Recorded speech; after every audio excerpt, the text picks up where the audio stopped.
China? What are they even saying? What is this Chinese rap music?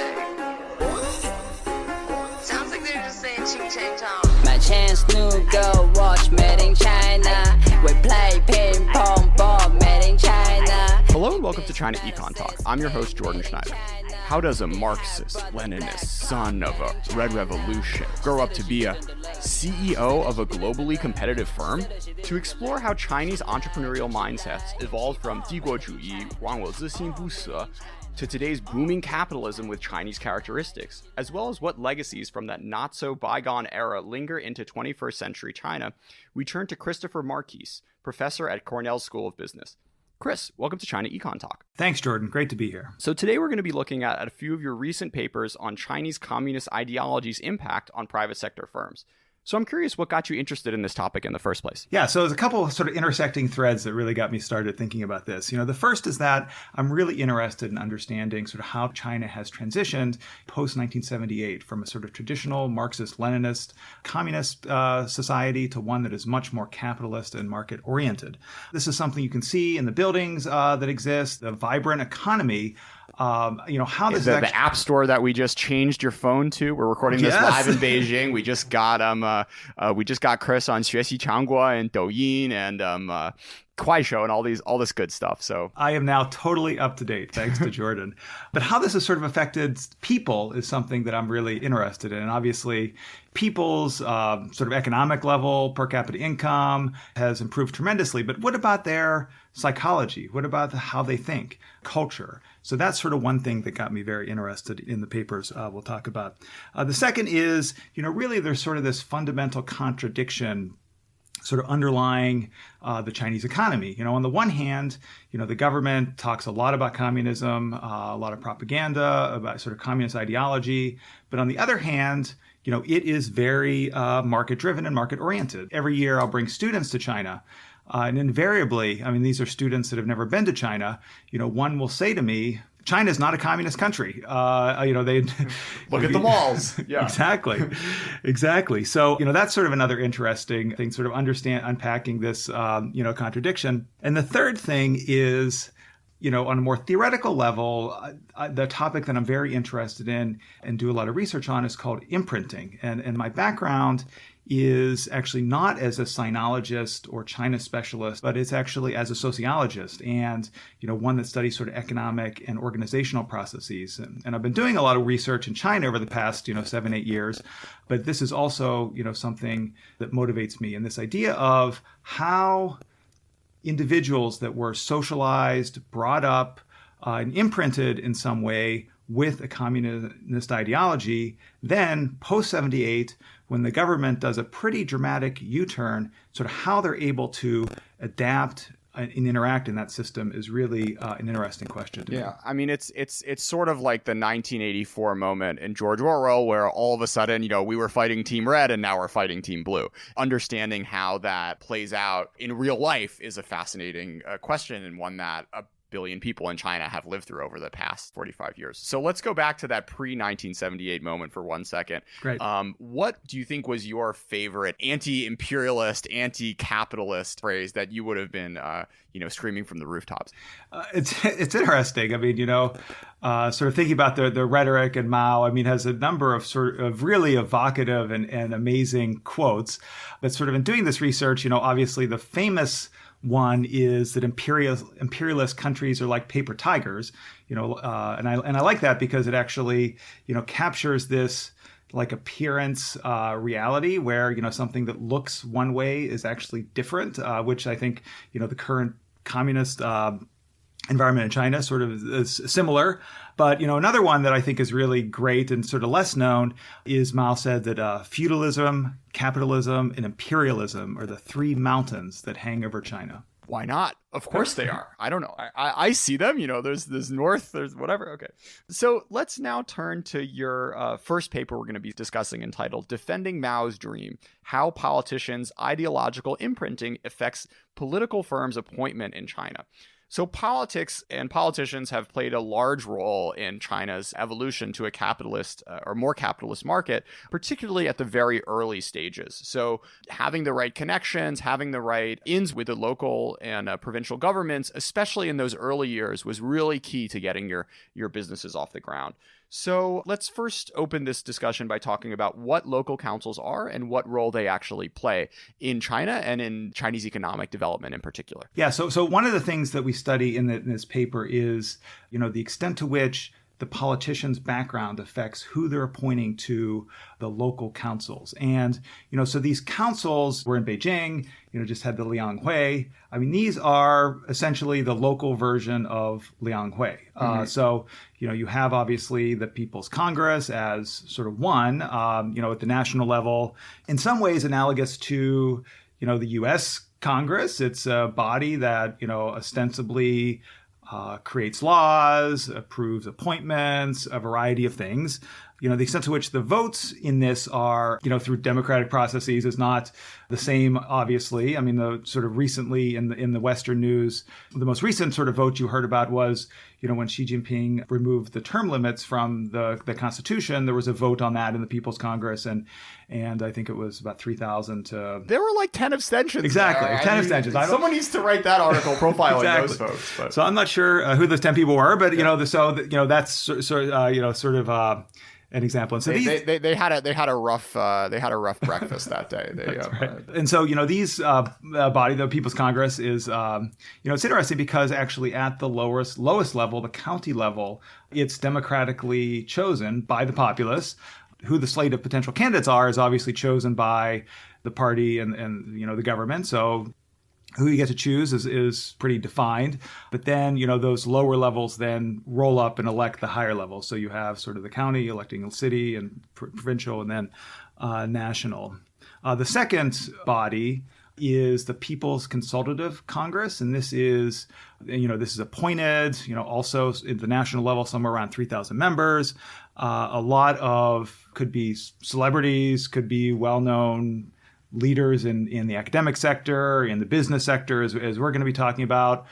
Sports sector, one of the pictures that sort of stands out for me in this is I remember Yao Ming was appointed as part of this body, and there are these pictures of him where his like gigantic body was folded into these little the desks that they use. So.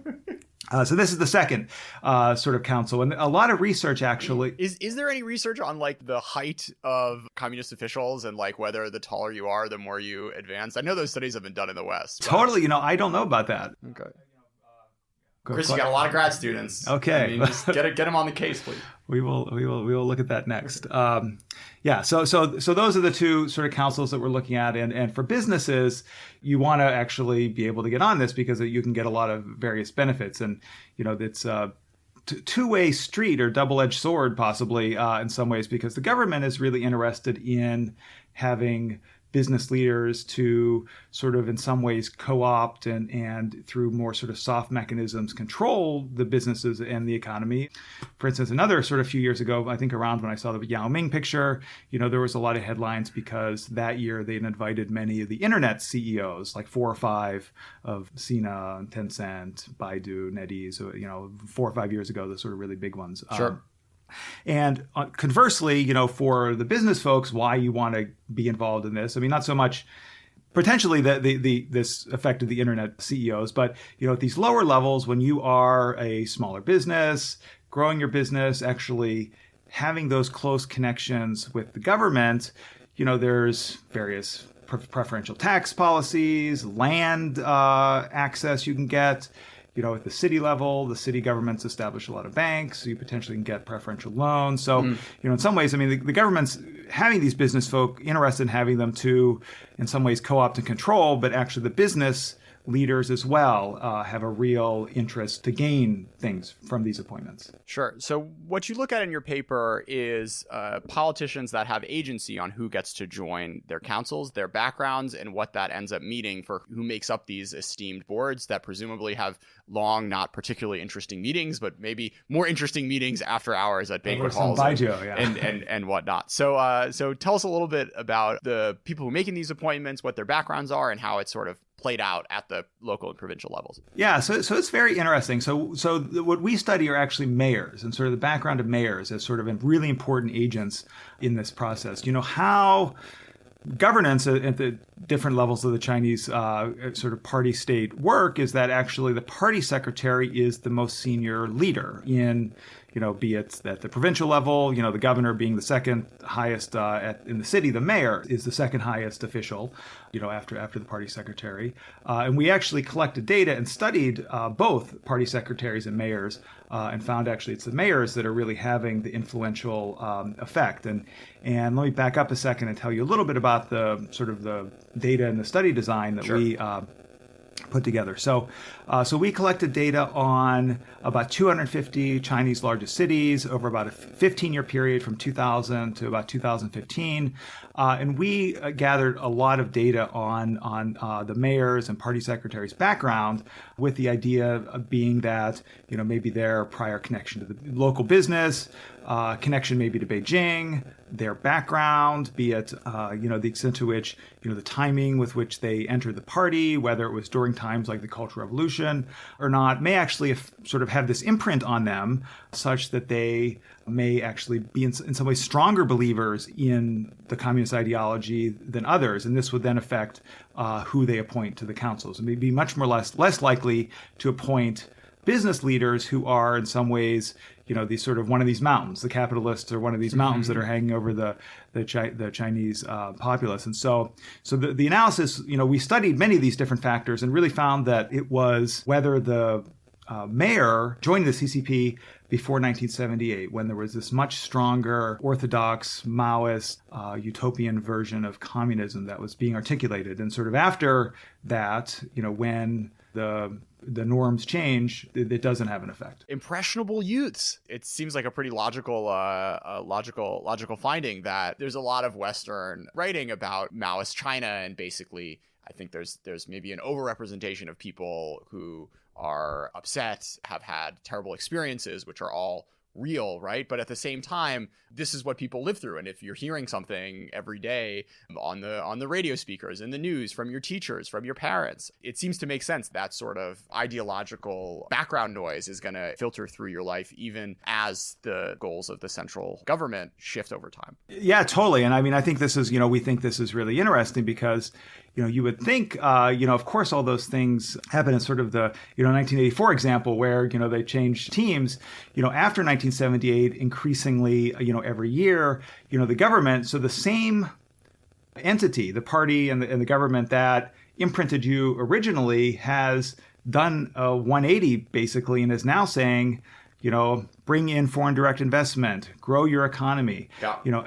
It's interesting, during this period, the extent to which these leaders were judged based on the GDP in their area is tremendous. So, there's some economics literature that sort of calls this the sort of GDP tournament, where all of the city and provincial and other local leaders they're trying to grow the GDP as fast as possible in their location, because this is the key KPI that they're judged against, and then they're promoted as a result of this. Xi Jinping has, recently called some leaders, GDP heroes.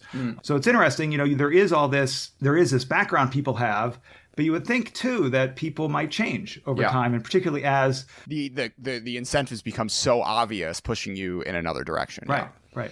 Yeah. There was a show that got very hot at the end of 2018, which I've been working way through. I think I'm on episode 14 of 47, called 大江大河. In English, it's like a flowing river, and it's on YouTube with really good English subtitles. I recommend it. Everyone check it out. Spend some time on it. Have you caught it? I have not caught it yet. I mean, I've heard of it, and I've started the first episode, but I've not. So spoilers for everyone out there.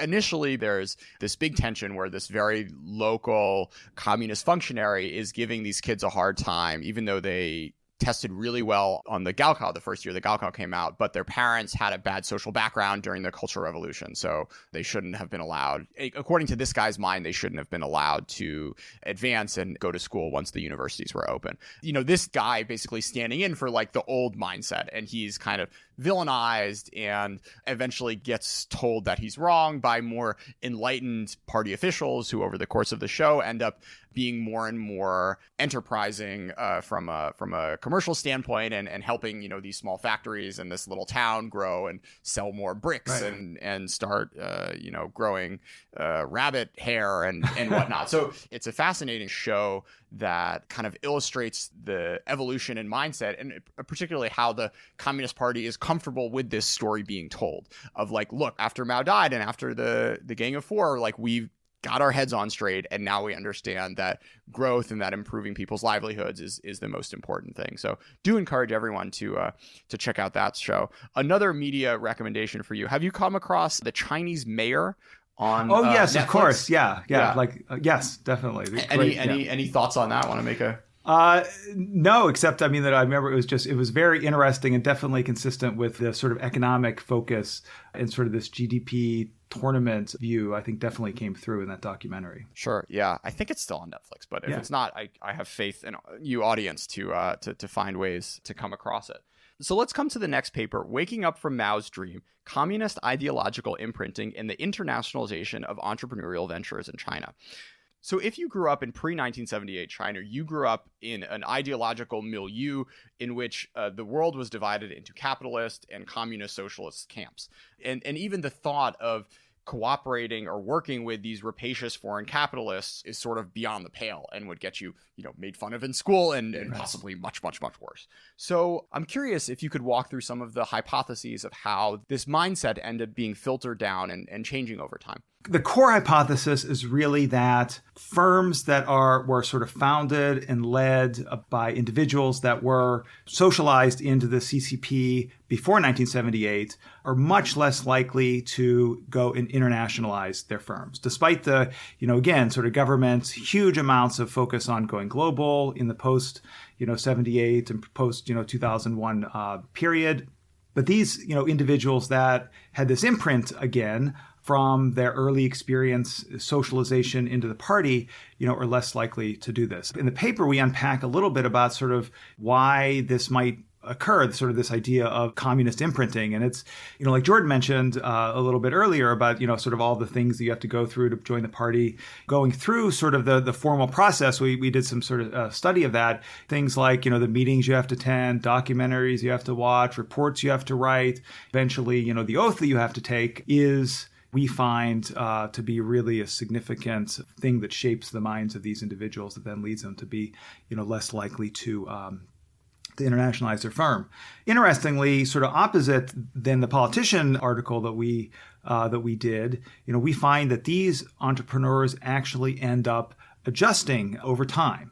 So, the extent to which they are sort of close to the government and able to observe the sort of reality of the government process functioning. So again, sort of whether they're on these councils or not, and they're able to witness up, in person, political leaders and their rhetoric, whether they have joined and part of government-sponsored industry networks, whether they're in regions that have sort of high degree of foreign investment. We find that sort of all of these processes over time actually end up weakening this imprint and leading to, over time, when they started, they really eschewed foreign cooperation. Over time, they're actually able to engage in foreign trade more likely. So the idea being you need to get the message that it's okay to work with these rapacious foreign capitalists over and over again in person and, have assurance from the powers that be in your local, in your city, in your province, that it's actually okay and this is actually really what we want you to do. Right, exactly. Mm-hmm. So it's fascinating, the idea that the government is the organization that kind of puts you in the mindset in the first place and is the only one that really has the power to change your mindset afterwards. It really seems like a lot comes down to this very top-down filtration of ideas in Chinese society. Yeah, no, I would definitely agree with you. I mean, we do find that, it's, we sort of describe this in the paper as sort of this imprint has the seeds of its own decay, because it's the government and the party that formed this imprint, and so they're really the only ones that can actually take it away. So now I think is a good time maybe to dive a little more into the concept of imprinting. So could you talk a little bit about it and apply it back to this in the past paper? At the outset, this is really the sort of theory and topic that I've devoted a lot of time to in my career. And the idea originally came from this German biologist, Nobel Prize winner for this idea, Konrad Lorenz. And his idea was applied to animals. So, the famous example is goslings. So little geese, whenever they hatched from their eggs, the first thing they saw, they imprinted on. So if it's the mother geese, which is what should happen, they then follow mother goose around. If it's Konrad Lorenz himself, they then follow him around. A lot of famous pictures. I remember, sort of growing up in my high school biology text, one of these pictures of Konrad Lorenz with this row of geese behind him following him because they had imprinted on him. This idea that sort of early conditions are very formative was brought into from the biological sciences to the social sciences a little later by someone named Arthur Stinchcombe. Made the arguments about this, but didn't really develop sort of the underlying processes and mechanisms. And that's really a lot of what I've been doing in the China context, but then also things like U.S. banking and venture capital, and looking at how sort of early sort of founders and experiences have a lasting effect. And so, you can see this in just sort of common day examples. Recently, in the last couple of years, there's been a lot of discussion in the Western media about Uber and about how, the Uber culture really reflects, the founder, Travis Kalanick, and just when they, when he left and they got a new CEO, how hard it would be for this CEO to sort of unpack this founder imprint. Sort of a funny example that I heard once when I was giving a talk on this, someone was in the audience and told this story, is that the early tech firm EDS, which was founded by Ross Perot, who ran for president, I think in the late 80s sometime. Sure. So he was not ever expecting we get Ross Perot on the China Econ Talk podcast, but here we go. Anyways. So he apparently actually he was running in the 92 election. He must have had a position on Tiananmen, I guess. Right. Yeah. We'll have to look that up. It's 92, going in the show notes, guys. Ross Perot on China. Okay. Sorry. Yeah. No problem. So anyway, so he apparently did not like shoes with tassels on them or shirts with stripes that were too wide. And so, I think who does exactly.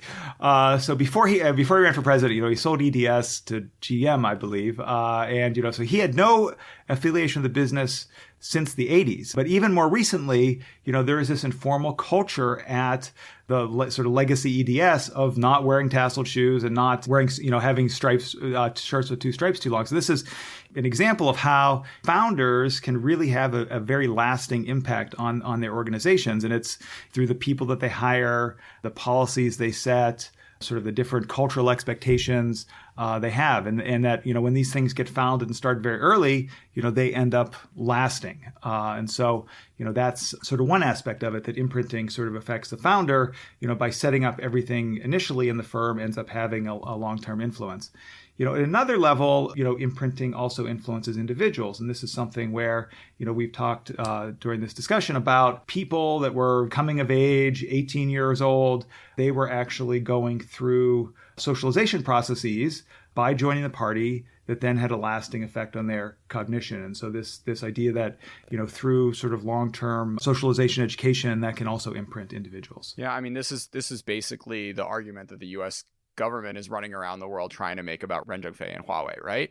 That this guy, he's an old hand. He's been at this a long time. He was around pre-1978, right, yeah. And there's no way from a legal perspective as well as from a mindset perspective that he would not go against the Chinese government if they asked him to do things with regards to these telecom systems around the world. Or you'll be hearing this episode after the show I did with the China Check Investor podcast guys, where we had this conversation about, what the different mindset of these internet founders of the post-80s generation who didn't grow up with any of this and, were maybe in grade school in 1989, 1990, and whose whole mindset has been a much more capitalist, outward-looking one. And these are the generation of folks that are creating the ByteDances of the world, that are trying to go abroad in a much more aggressive and integrated way than the folks in these sorts of data sets. So I'm looking forward to your follow-up paper 10, 15 years from now, watching and seeing how this story evolves.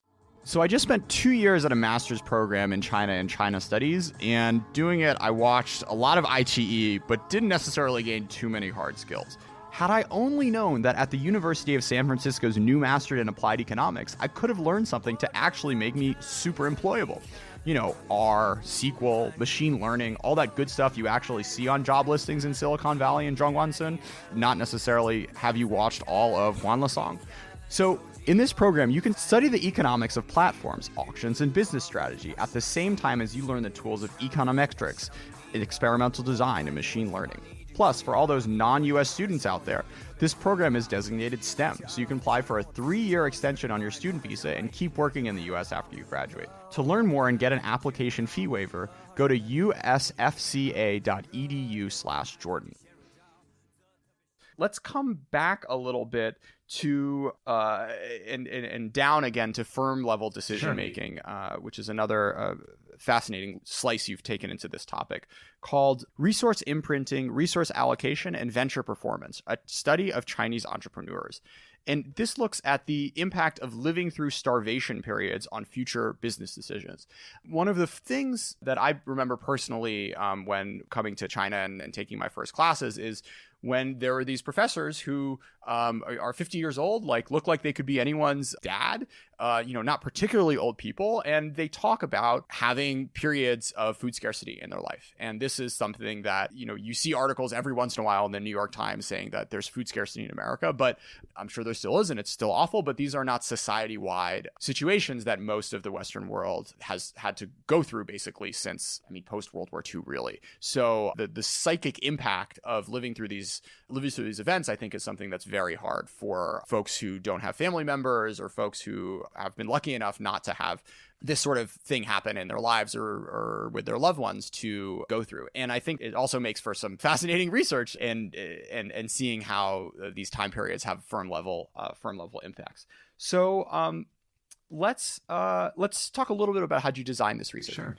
So so the whole idea for this research came about from a number of different places. So unlike the other two papers we discussed that are published, this is a paper that's in process, and really it came out of those other two papers where we're interested in imprinting and interested in how these early experiences pre-1978 affect entrepreneurs. There's two really important, obvious extreme periods, one being the Great Leap Forward from around 1959 to 1961 when there was tremendous starvation, the other being the Cultural Revolution from approximately 1966 to 1976.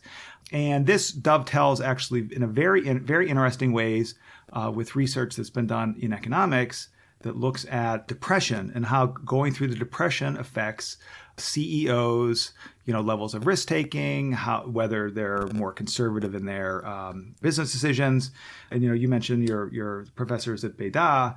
My grandparents, I remember, they lived through the Depression, and the extent to which they were frugal, I can't even tell you how much. And so I think, on the one hand, we have this data that we've been studying, and on the other, there's this sort of analog in the U.S. that makes it sort of a natural thing to look at. Yeah. Just again from a personal perspective, I had the grandparents who I think were probably a little younger than yours, but grew up in a family that had to live through this, and I think that mindset my parents have talked to me about having rubbed off on them. But me 4 generations in, I don't quite feel that. I don't quite feel that sweat, but it's taken 80 plus years for the trauma of living through such a period of insecurity to really wash off folks. So the idea that what's happened in China in the late 60s and early 70s doesn't have any impact would be a very surprising finding. So it makes a lot of sense to me that you're going to see folks' mindset and decision making really be impacted by what they or their parents have lived through. Yeah, no, and I think you mentioned Ren Zhengfei earlier, and he's an example of one of these people, and there's sort of these pictures people have seen circulated of him. How rich he is mind-boggling, but sometimes he still queues for taxi cabs, or it's like the Warren Buffett thing in that documentary where, like, if he's feeling rich, he's going to get the $2 egg and cheese sandwich, and if the stocks are down one day, he's not getting the bacon on it, right? So exactly, it's very much, people are very much a product of their times, and seeing that illustrated in data, I think is a really fascinating thing to look at. Yeah, and so the design of what we did in the study is we were able to track through some data that both from the Chinese government and economists had used, the extent of starvation in the places where the entrepreneurs grew up, and find, sort of as you've alluded to, and as you'd expect, that actually these, individuals that grew up in greater areas where there was greater starvation are more likely to rely on themselves for financing. Yeah, I mean, just back to the independent variable, which I think is worth quoting, and it's sort of a pretty scary morbidity. The sum of excess death rates in the province of the focal entrepreneur resided in during emergent adulthood, ages 18 to 25. So sorry. So exactly. So this is what we're basing our study on, and then what we get is.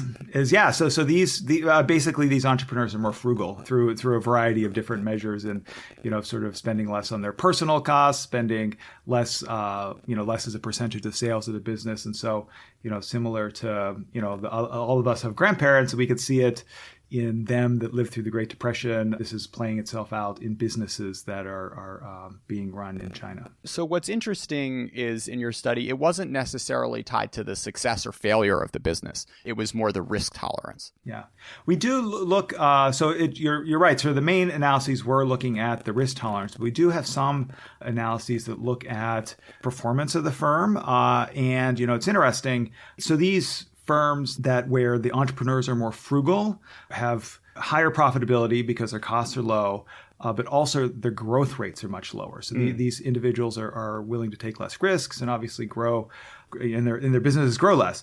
An interesting thing I learned from this study, which I didn't know before, is actually in the Cultural Revolution in particular, some individuals were sort of withheld from being sent down.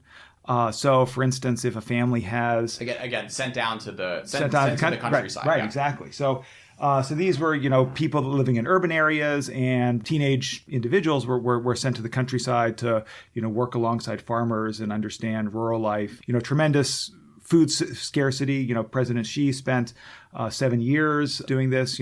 Quoted as saying about how he was hungry every day, and it was the worst time to be hungry because his sort of body and mind. We're growing. But the interesting thing is that, if a family has multiple children, they're actually allowed to retain one with them in the city. And so, sort of like Sophie's Choice, the movie, the Meryl Streep movie, where, she, has to make a choice whether she, saves one of her children or lets one of them die. And so these entrepreneurs that actually were not sent down to the countryside actually have the opposite findings. They actually, they're more risky, their organizations grow more. However, they have lower profitability. So the second article we talked about, you've told me, has recently been published on a WeChat official account. I'm fascinated by the response. I mean, on the bottom, people are saying, this is going to be censored, but actually your co-author, who's a student of yours, had an interesting take on this. I wonder if you wouldn't mind sharing it. Yeah. So, I think it was interesting, sort of surprising to me to see this summary and then sort of the the comment in the comment section there's commentary about censoring, but then when you look very carefully at the article, they actually the person that wrote it was trying to be a little bit inflammatory and maybe catch some eyeballs with the sort of talking about. And I did not know this would be sensitive, but Mao Zedong Sixiang, they use this phrase a number of times, which apparently is I didn't realize that would be something that would be sensitive. Yeah. But that which is not something that was in your paper. That was not something that was in the paper. And so the interesting, this is interesting on many different levels. I mean, one of the levels is that we talk about Cultural Revolution. We talk about Mao and ideology. I mean, both of these are relatively sensitive topics, but have actually not had any sort of pushback or people suggest to us that this would or is an issue. And there's was a more official summary of the article published through the journal, also on the same platform that this recent post was published, Gigi Tong, which, I mean, my friends would post it in their WeChat groups and got lots of nice little thumbs up and clapping hands. Yeah. But no one ever said anything about it being, sensitive. The interesting thing is this newer one, none of my friends have posted it, and people have said that it's sort of, to me personally, that it might be someone, it's probably gonna be censored, and it's someone is trying to capture eyeballs. Yeah, no, it's fascinating. You don't necessarily think of, basically the conversation in the West around this stuff is there's a ton of self-censorship. But on the other hand, there's the flip side of like, man, if you write something edgy, a lot more people are going to want to read about it. So yeah, and it's interesting because the number of views of this actually were double the official one. Yeah. And it's just been out for a day or two. So. Yeah. So, if any of those 10,000 readers of this WeChat article have want to get in touch, I am at jorschneider@gmail.com. Happy to have you on for your take on the official WeChat summarizing Western academic sensitive article world. Chris, any more general thoughts about doing this type of research, advice for young folks thinking about this sort of work in academia, pitfalls to avoid? What would you say to a first year grad student or a senior in college considering this line of work? Yeah, I mean, I think it's very interesting. So I think just following along this discussion of the potential censorship and self-censorship, I have experienced, I write about mostly things that would be seen as sensitive. I mean, a lot of my research looks at civil society, protests around environmental issues, cultural revolution. But to be honest, I have never felt any sort of pressure to not do these topics. I give talks all over China about these, and I think that sort of there's a well-known article about sort of what types of posts the Chinese government actually censors by some political scientists at the Harvard Kennedy School, Gary King, and some students, and find that mostly, it's about organizing and collective action. Those are the things that get censored more often. And so I just, I want to say that these, issues of civil society and government firm relations are tremendously important. And I think people should investigate them more. And I think that there is, you do run the risk of having someone misrepresent you on WeChat, and hopefully that will be corrected. We're in the process of trying to suggest to the author that they misrepresented things. I would not be afraid to actually tackle these issues. I mean, of course, you don't want to intentionally sort of poke a stick in the eye of the officials, but I do think these issues are important to study, and so I really encourage people to study them. Sure. And maybe a more general pitch for sociology. I think you might be the first trained sociologist we've had on the show. So economics it makes the claim now to be the king science, and has the most folks in the White House and whatnot. But, there seems to be this growing realization over the past few years that sociology has really gotten short shrift maybe over the past few decades or so. So, yeah, I mean, I agree. I'm someone who, sort of let 1,000 flowers bloom. I mean, to sort of, bookend the show with Mao quotes. But, I do think, it's sort of, sociologists have this famous quote of, Paul Krugman, where he said, the hardest discipline, to study was sociology because it was so messy and complex and hard to actually identify what's going on. And so, this research that I've done, we have a variety of quantitative data, theory, historical data, and try to use sophisticated economic techniques to identify these psychological, cultural processes, and they're hard to do. And I think that, many times, economists and social scientists more generally fall in the trap of really only studying questions where it's sort of easy to study them. And I encourage future scholars, I mean, really, the things that are messy and hard to study is where the value is. And so I hope that, more people study sociology. Yeah, I mean, doing lots of regressions and understanding small market moves, as opposed to answering questions like how has a nation's psyche evolved over time, this is the sort of stuff you can get if you take that extra sociology class. So do encourage folks to give the discipline a chance. Chris, thanks so much for coming on China Econ Talk. Great. Thanks so much for having me, Jordan. It was a lot of fun.